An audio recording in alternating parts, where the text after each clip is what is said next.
Beloved brothers and sisters, beloved friends of the family, beloved guests, ladies and gentlemen, and most importantly, Dina and Richie. If I may call you Richie, because I've seen everybody calls you Richie nowadays, so I'll try my best to do the same thing. I would like to talk to you today about what makes a strong family. Everybody wants to know. This is one of the primordial questions that comes up on every show, on every meeting, on every interview. Wow, you've been together for such a long time. What's the secret? Everybody wants to know the secret. It's like, you're making a pizza, you put something on, all of a sudden pizza tastes good. People think it's supposed to be that simple, and then they think there's got to be something there that keeps these people together for such a long time. And everybody's out to find that secret. But before I get to making that introduction, allow me to make a few steps back and frame it to you as such.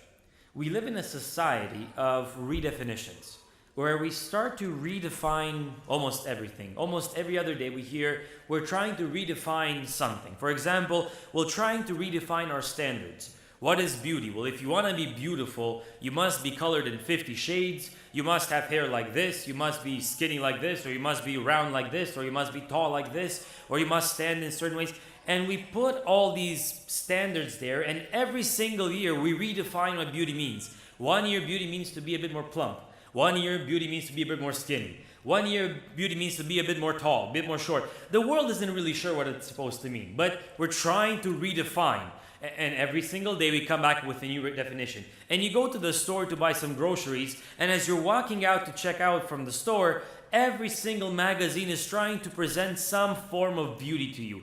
If you look like this, life would be better. If you smile like that, life would be better. If your muscles were bulging like this, well, maybe you had a bigger car. And the world tries to present these standards and redefinition of our daily standards. In terms of standards, world is trying to redefine what femininity means. What does it mean to be feminine? Well, back in the day, being feminine meant to be very gentle, very caring. Nowadays, you have to be a woman that works out, lifts weight, is pumped up, and has muscles.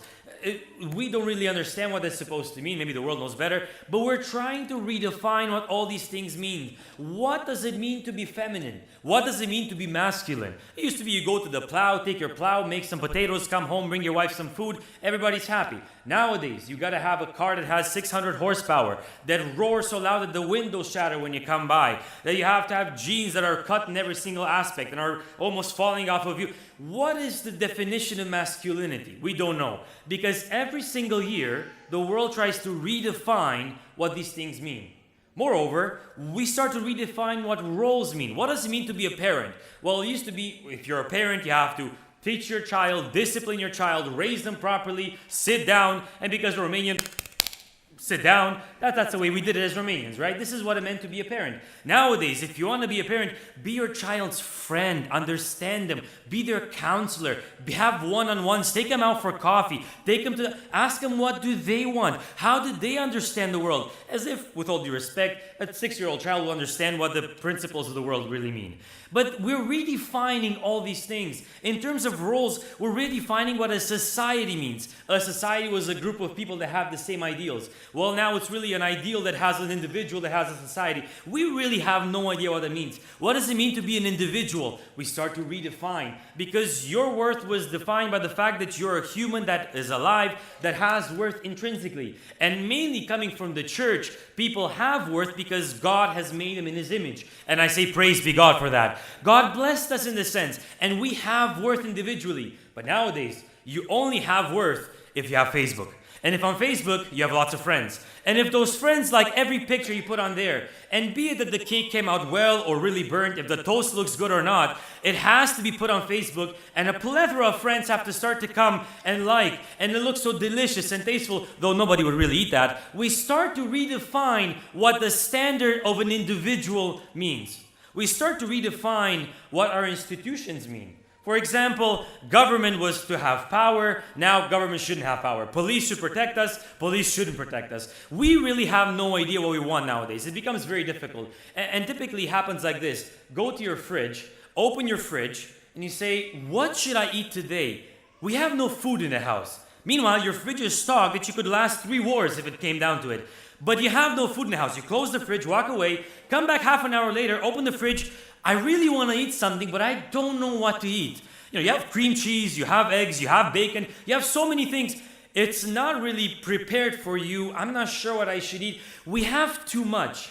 And because there's too much, we have a tough time really defining what we want, what we don't want. And as individuals pushed by this society, we come face to face with this idea of what does it really mean? What is really the society? Moreover, what is church? We're starting to redefine church. Church used to be a place you go to worship God, where God presents himself, where God speaks to us, where we'll feel God's presence. And nowadays, church has to be modernized. Church has to change. Church has to account for my dislikes and likes. And we start to redefine all these things. And all of a sudden, we realize it's losing its value. And now I come to really the most important part. We start to redefine marriage, which really doesn't make absolutely any sense to me. Because marriage, by definition, was created by God under a specific set of parameters. Redefining marriage means inventing something new. You can't redefine marriage. The Creator who made marriage made it in such a way that it can only exist by definition under the terms that it was made by. If you change those terms, you don't have marriage 2.0, 3.1. You have a brand new definition. Call it whatever you want. A new entity, a new group, a new kumbaya, whatever you want to call it, doesn't matter. At the end of the day, you have created something that is not marriage. But we are confused. And society loves to confuse us by throwing all these things at us, all these redefinitions. What is it all supposed to mean? Moreover, it's all compounded by the fact that our redefinitions need to be upgraded with the year we're in. Because, you can't really have an iPhone 3 nowadays because it's not really worth anything. If you want to be proper and, a real person in 2016, you must have an iPhone, whatever number is out, because I really don't know. I'm a BlackBerry fan. I love my BlackBerry, and I've always said this. My youth know that. BlackBerry is really the phone that should be used all the time, regardless of that fact. Unless you have the newest device on the market, unless you're wearing the newest trends, the newest clothes, it doesn't matter because you're not in touch with society. And because we always have to be in touch and we're redefining, we become really, really confused. Because a family back in the day, 1920s, meant mom would stay home with a big bowl and a big spoon and make, cookies and pancakes and food and everything else and dress the children and send them off to school. Kids were supposed to go to school and come home and respect their parents. Husband was supposed to go to work with a hammer on his back and whistling it all his way to home and all the way back to work.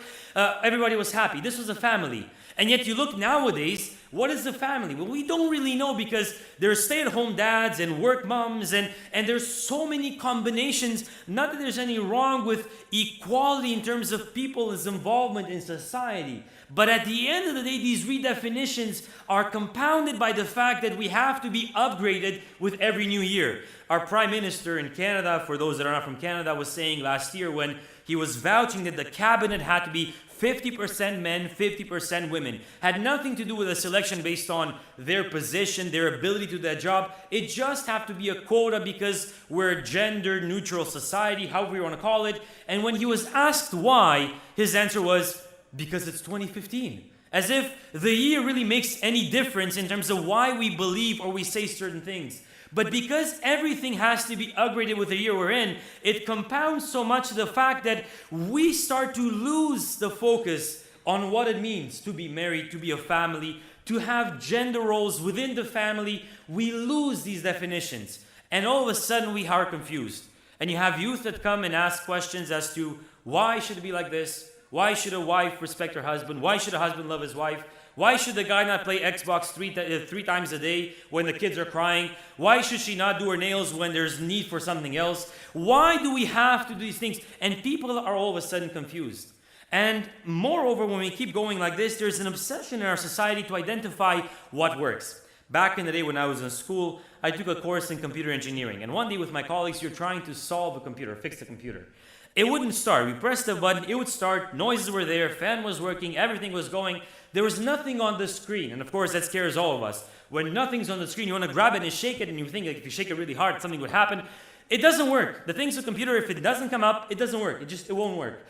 And it's not working. We're trying everything. We put a new monitor. We put a new video card. We tried everything in the book, and nothing is working. And a few moments later, one of our colleagues comes in from Tim Hortons with a cup of coffee, places the coffee on the actual computer, on the machine, and the moment that coffee touches the machine, computer lights up. What was the solution?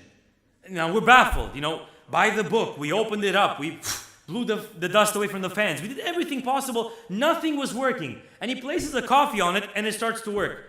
What did you do? I don't know. It got scared of me. Who knows what it was? What happened so that it worked? Because at the end of the day, we need to find that secret. We're so obsessed with these secrets. What is the secret to making it work? Because if we identify the secret, every single time we reapply that same thing, it's going to work the same way. And as a society, we're so focused and we're so stressed to identifying why something works, because at the end of the day, all that matters is replicating the same success. I work in business intelligence, location analytics, and our company works for clients that want to do exactly that. Replicate their success. They open the store, they're doing millions of dollars, it's working really well. Now tell me how to open another store such that I get the exact same success as my original location. People want to know the formula. They want to know what has to go in that composition such that at the end of the day, the same success can be brought back again and again and again. And unfortunately, the world doesn't have an answer because we're always redefining.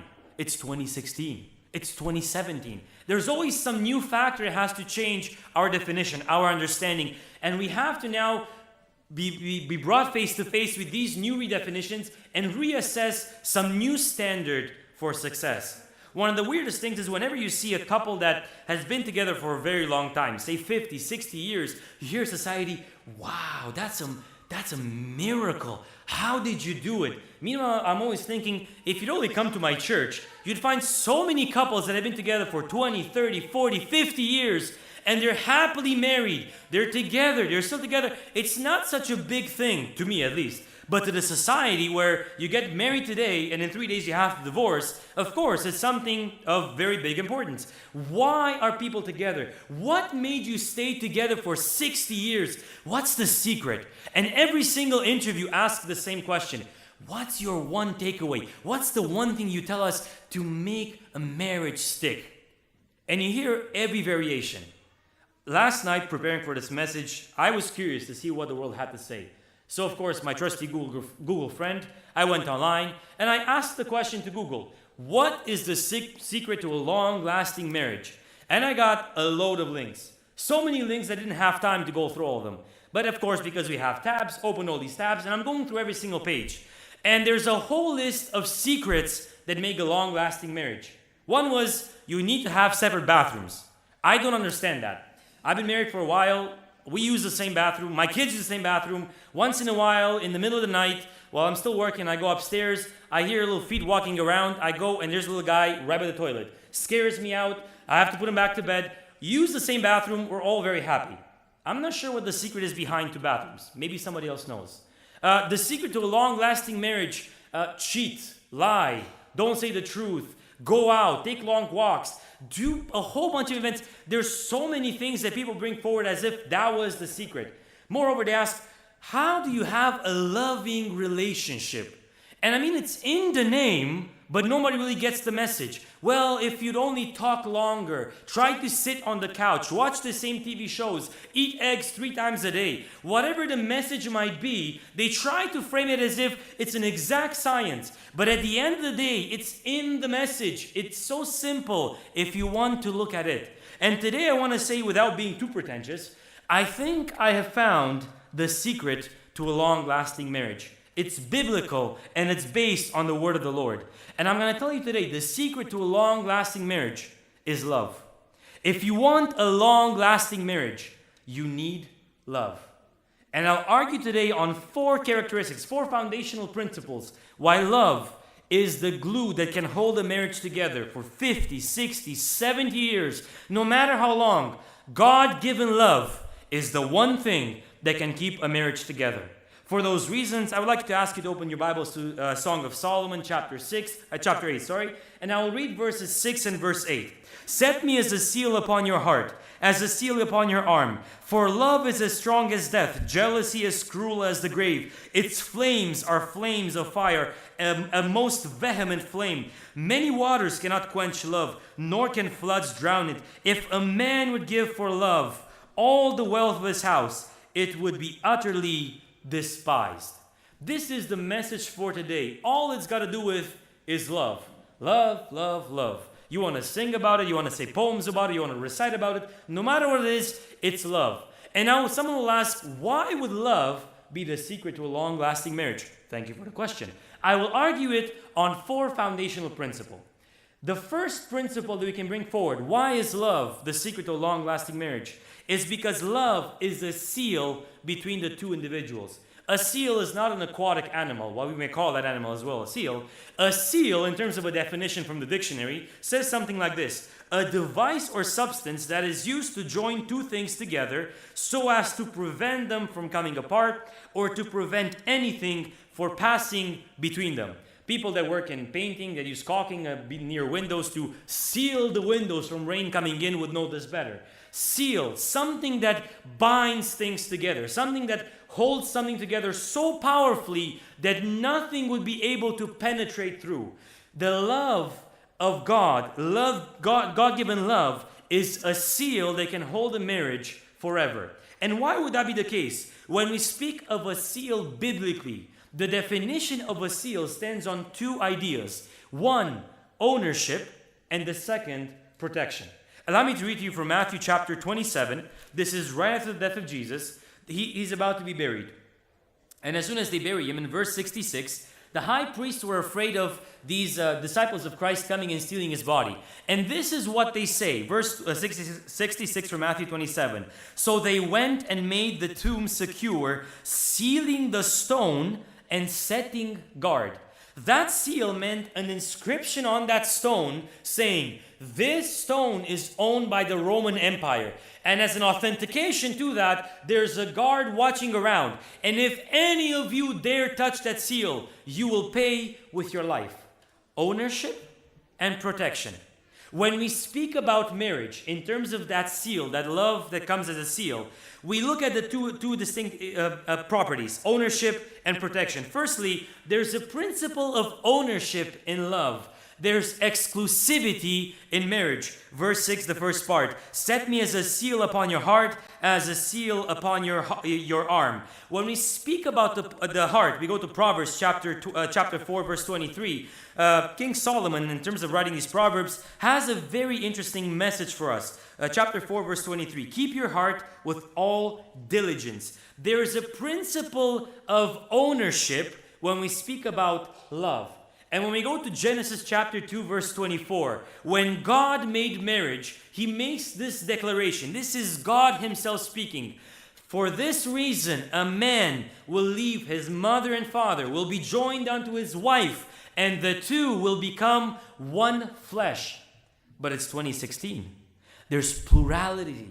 You can't speak of an individual like that. It's offensive to somebody else. Well, God didn't care so much about our political correctness.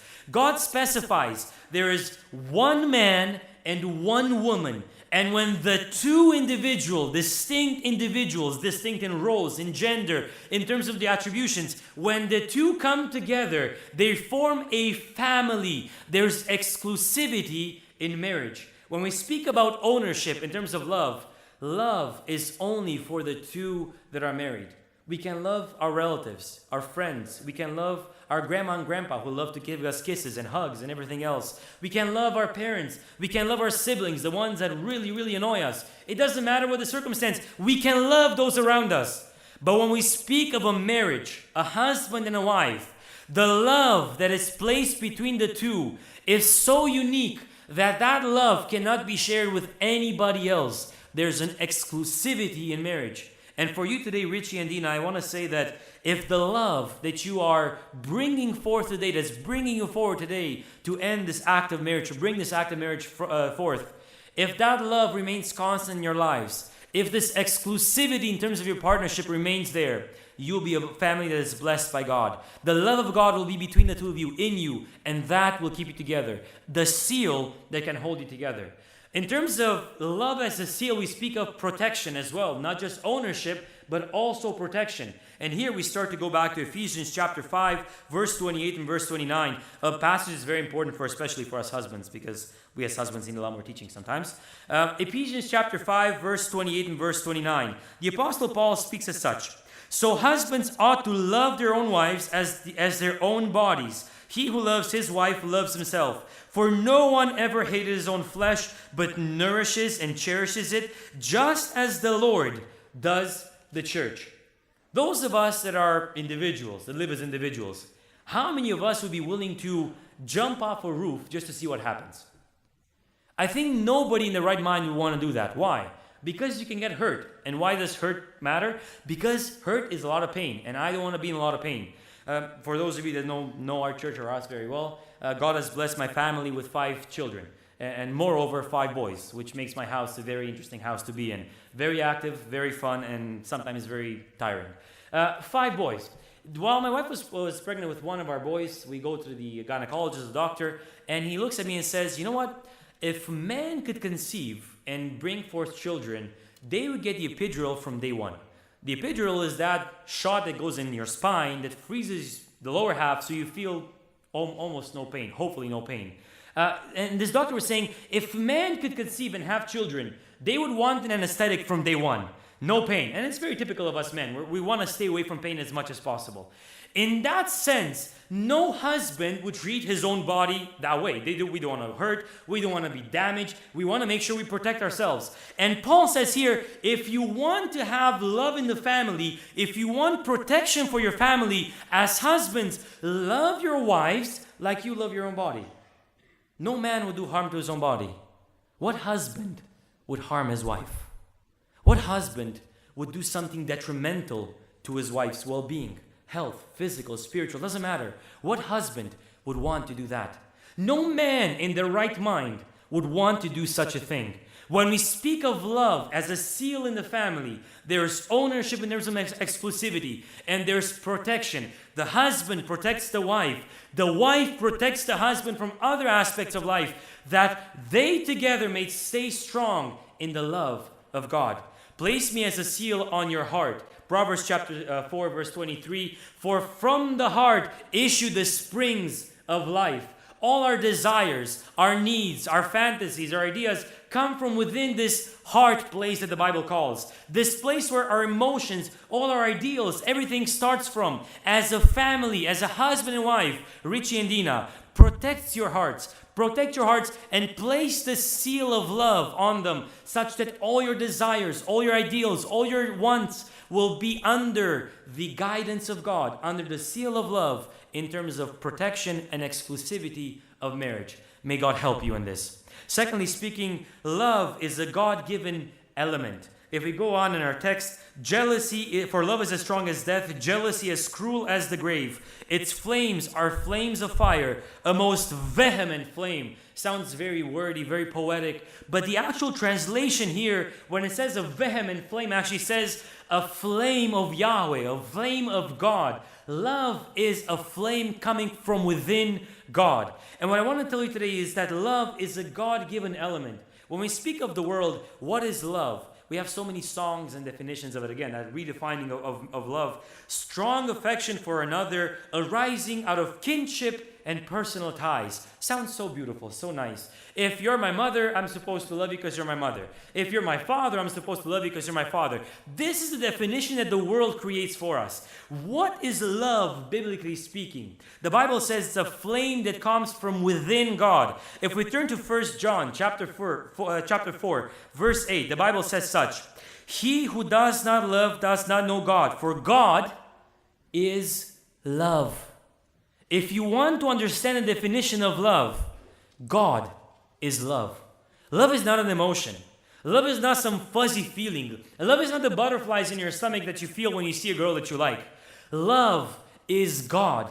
Love is derived from within God. And when God created us, He placed that power, that element in our lives, such that as we mature, as we pursue marriage, that God-given element starts to work in us, brings us together, ties us, seals us, and becomes the strength of a marriage.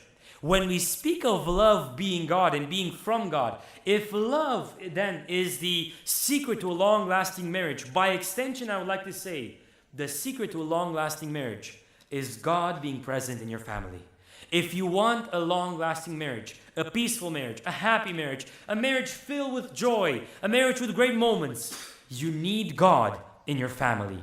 God needs to be present because love derives and love comes directly from God. A marriage that is based on love is a marriage that is based on God. And a relationship with God is one that changes you physically. The way you act, the way you speak. We look at religions in the world. There's a set of rules. Don't do this. Don't do that. Eat this. Don't eat that. Don't go here. Go there. Don't do this.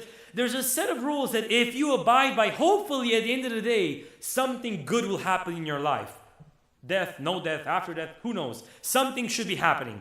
When we speak about Christianity, I want to make a distinction for you today. Christianity is not a religion. Christianity is a relationship with the living God that works, that puts His hand in our life, and that blesses us monumentally. Praise be the name of the Lord.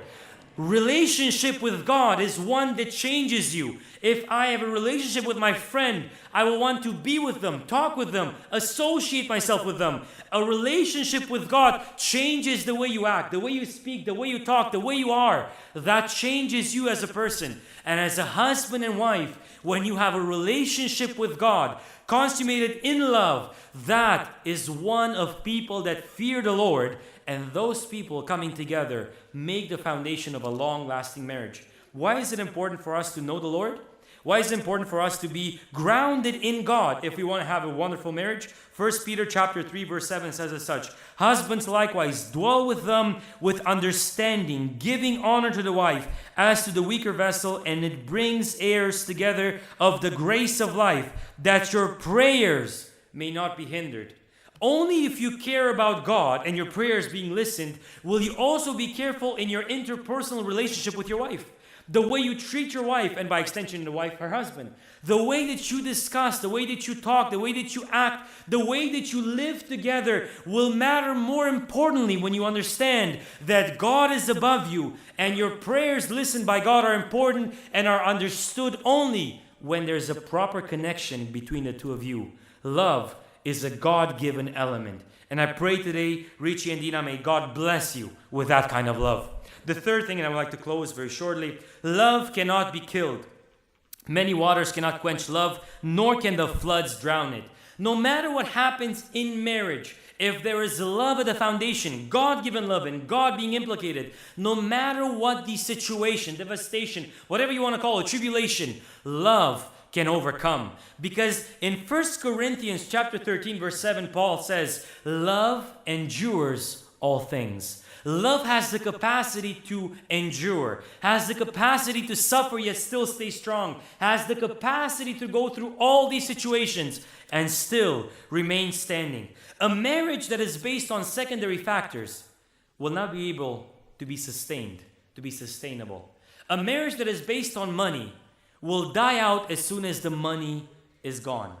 As soon as the cash is depleted, as soon as the bank account says minus, that marriage is in shambles.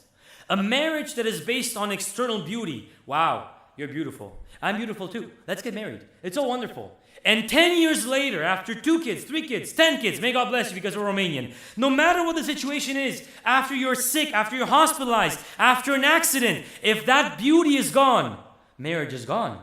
If beauty was the foundational principle of your marriage, then that will go away as soon as you get old. If there are secondary factors at play, that marriage risks to be demolished. But if God is the one that is in your marriage, and if love is the foundation that brings you together, then no matter what the situation, that marriage will stay strong till the end, because love endures all things. And in that I say, Richie and Dina, may God bless you with that kind of love that can endure, that can stand strong, and that will keep you together even through the hardest moments of life. Today is beautiful. Family's here, friends are here. Everybody wants to shake your hand. Everyone wants a picture, wants to kiss you 6 times, wants to do all these beautiful things to you because we're all happy for you. But all this, unfortunately, fades fairly soon because life comes in full force. And life as it is like a roller coaster. One day it's very nice. One day it's difficult. One day we have a lot. One day we have very little. There's financial troubles. There's so many issues in society. And when you're faced with those things, only the love, God-given love, can keep your marriage together. May God bless you in that. And the last thing I would like to say, love is not for sale. If a man would give for love all the wealth of his house, it would be utterly despised. no matter what anybody would be willing to offer to you, your love today is not for sale. You are making a covenant between the two of you together. Exclusivity in marriage. Nobody else is allowed to be part of that intimate circle of your marriage. Your love is not for sale. Someone comes to your door and says, I like your house. I'm willing to give you $1 million if you want to give me your house. That has happened. People have done that before. You see a very wealthy person that wants to buy an entire street and redemolish it and make something new. I'm willing to pay you a wonderful amount. Give me your house. A house is replaceable. Big house, small house, nice house, old house, whatever it is, it's replaceable. Love is not for sale. Somebody comes to you, Richie, at work and says, hey, Richie, you look like a very nice guy. I like the way you work. I like the way you look. Do you work out? Wow, your hair looks very nice today. And they start making all these compliments. The love that you have for Dina today, the love that you're engaging before the Lord today is not for sale, is not for rent, is not for lease. That love is exclusive and only for Dina. Dina, you go out shopping and some person looks at you and says, wow, I really like your dress. Where did you buy your shoes from? And all these very interesting compliments, all this flirtatious way of looking at you. Your love is not for sale. Your love is only for your husband. And that, if it stays like that till the end of your days, will be a marriage that will be together, strong in the Lord, and a marriage that will be based on the Word of God. I ask you today, as much as I hate these, take a selfie of the two of you, and not in a physical sense. Look at the two of you together right now, and understand, why are you here? What has brought you here? Why have you decided to be in church today with all these people present? What is the thing that has brought you together? And beyond all the beauty, everything else that comes together, I believe truly that it is love that has brought you together. And take a snapshot, take a selfie of this today. And every single morning when you wake up, look at that selfie. And remember that it was love that brought you together. Because one day in your marriage, just like it's happened to me, your wife will ask you, why did you marry me? One night we're just talking together, nothing going on, everything is fine. But she just asked me out of the blue, I'm curious, why did you marry me? What made you marry me? And there I'm thinking, well, if I say she was beautiful, which is true, it wouldn't suffice because there's many beautiful people. If I say we had money, I didn't have money, and she didn't have very much money, that wouldn't be true either. If I say so many other things, really wouldn't matter. And then the only thing that I could think of is, because I really, really loved you, and I still love you. That's the only thing that can bring two people together. Richie and Dina, every morning when you wake up, look at that and understand that what brought you together is love. When times get tough, love brought you together. When everything is going bad, love brings you together. When something is happening in your life, when people are trying to attack the core of your family, love keeps you together. God-given love, God's implication in your family, God's work in your family, and your obedience to God's laws, God's word, God's want for your life will be what will keep you together forever and will help you stay strong even in the toughest of times. And I'll end with this story of an old couple from our church that died last year, been married for about 60-something years. And he passed about 2 weeks or 3 weeks just before her. For those of you that are from our church and are actually related, Familia Ciot, Frații Ciot, Sora Maria și Fratele Aurel. When he died, she became so saddened that she didn't want to eat.